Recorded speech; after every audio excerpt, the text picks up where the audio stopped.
যথাযোগ্য মর্যাদায় আজ পালিত হল মহান বিজয় দিবস উদযাপন।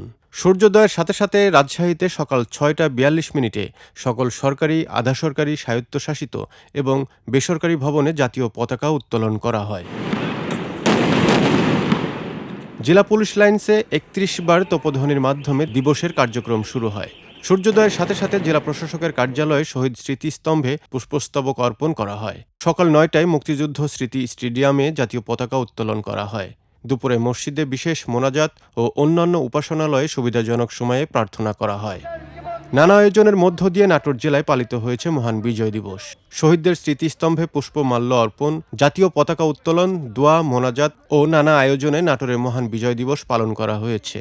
নানা কর্মসূচির মধ্য দিয়ে নীলফামারীতে পালিত হয়েছে মহান বিজয় দিবস। সূর্যোদয়ের সঙ্গে সঙ্গে ৩১ বার তোপধ্বনির মাধ্যমে দিবসের আনুষ্ঠানিকতা শুরু হয়।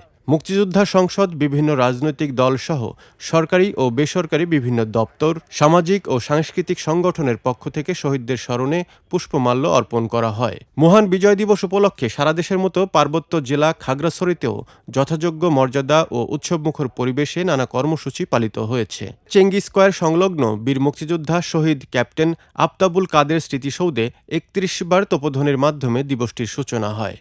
এরপর স্মৃতিসৌধে পুষ্পস্তবক অর্পণ করা হয়। এ সময় মুক্তিযোদ্ধা, জনপ্রতিনিধি, রাজনৈতিক নেতৃবৃন্দ ও বিভিন্ন সামাজিক সাংস্কৃতিক সংগঠনের সদস্যরা শ্রদ্ধা জানান। পুরো এলাকায় বিরাজ করে দেশপ্রেম ও বিজয়ের আবহ। দিবসটি উপলক্ষে দিনব্যাপী কর্মসূচির মাধ্যমে নতুন প্রজন্মের মাঝে মুক্তিযুদ্ধের ইতিহাস ও চেতনা ছড়িয়ে দেওয়ার প্রত্যয় ব্যক্ত করেন আয়োজকরা।